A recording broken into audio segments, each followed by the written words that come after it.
ఓం నమో వెంకటేశాయ. సహృదయులైన భక్తజనులారా, అన్నమాచార్య కీర్తన ఏటి జలపాతంలా మనసును చల్లగా తాకుతుంది.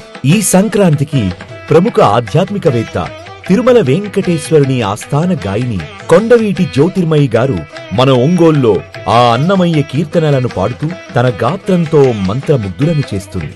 మన శాసనసభ సభ్యులు దామచర్ల జనార్దన్ గారు తిరుపతి లడ్డూలను మనకు అందించి దేవదేవుడు వెంకటేశ్వరుని చిరు చిత్రాన్ని మన ఇంటికి అందించాలనే ఆశయంతో ఉన్నారు. మీరందరూ జనవరి 13న భోగి పండుగ నాడు సాయంత్రం 6 గంటలకు మినీ స్టేడియంకు విచ్చేయండి. అందరూ ఆనందిద్దాం. అన్నమయ్యకు వందనం. ఆ కీర్తనలతో తరిద్దాం అందరం. జనవరి 13వ తారీఖు సాయంత్రం భోగి పండుగ నాడు ఒంగోలులోని మినీ స్టేడియం వద్ద ఆ కలియుగ దైవం వెంకటేశ్వర స్వామి కీర్తనలతో, గోవింద నామాలతో ఈ సంక్రాంతిని మరింత ఆధ్యాత్మికతతో జరుపుకుందాం. అందరూ ఆహ్వానితులే. జగన్మోహన్ రెడ్డి కొద్ది నిమిషాల్లో ముందు లోపలికి వస్తున్నాడు అన్నప్పుడు ఒక వ్యక్తి పోయి 18 మందికి 18 కవర్లు ఇచ్చాడు. జగన్మోహన్ రెడ్డి వస్తున్నాడు, మీకంతా పరామర్శిస్తున్నాడు, మీరందరూ చెప్పండి, తెలుగుదేశం మీద చెప్పండి, చంద్రబాబు నాయుడు మీద మీరందరూ కూడా మీ బాధను చెప్పండి అని చెప్పి కవర్లు ఇచ్చినటువంటి వ్యక్తి. మీకు సిగ్గు. దేవాదాయ శాఖ మంత్రి ఆనం రామనారాయణ రెడ్డి గారు నిన్న పత్రికల వారితో మాట్లాడుతూ,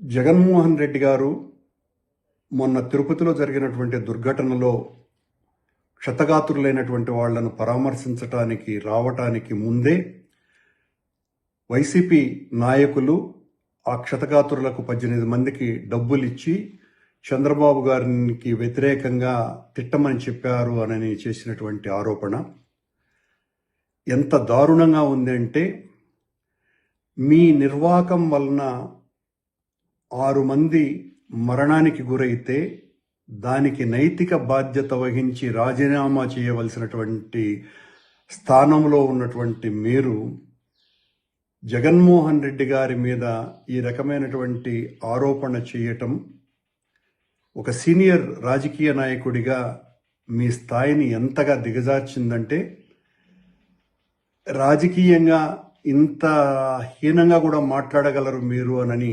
నిరూపితం చేసుకున్నారు. రామనారాయణ రెడ్డి గారు, చనిపోయినటువంటి వాళ్ళ పట్ల సానుభూతి కూడా లేకుండా అంత తొక్కిసలాటలో మరణించినటువంటి వాళ్ళ బంధువులు, అలాగే వాళ్లల్లో కూడా క్షతగాత్రులు ఉన్నారు.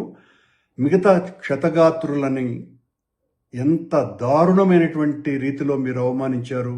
వాళ్ళ మీద ఆరోపణ వేసి వాళ్ళ మీద సానుభూతి చూపాల్సింది పోయి, వాళ్లకు మీరు పరామర్శించి ఆర్థిక సహాయం చేయాల్సింది పోయి, మేము డబ్బులు ఇచ్చి మిమ్మల్ని తిట్టించడానికి వాడుకున్నారు అని ఆరోపిస్తున్నారంటే, అంటే ఆ సంఘటన మీరు రాజకీయం చేస్తున్నారా, మేము రాజకీయం చేస్తున్నామా అన్నది దీన్ని బట్టి చాలా తేటతెల్లమైపోయింది. అంటే మీకు క్షతగాత్రుల మీద కూడా సదభిప్రాయం లేదు. చనిపోయినటువంటి వాళ్ళ కుటుంబీకులు అందులో ఉన్నారు. వాళ్లను గురించి మీకున్నటువంటి అత్యంత నీచమైన అభిప్రాయం, వాళ్ళు డబ్బులు తీసుకొని చంద్రబాబును తిట్టినారు. ఇది మీ ఆరోపణ. ఇంతకంటే దారుణం మరొకటి ఉన్నదా?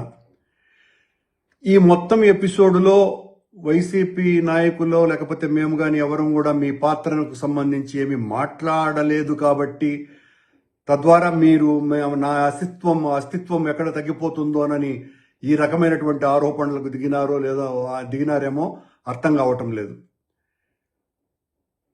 క్షతగాత్రులను అవమానపరచటం, చనిపోయినటువంటి వాళ్ళ కుటుంబీకులను అత్యంత నీచంగా భావించటం, ఇంతకంటే దారుణం మరొకటి లేదు. అలాగే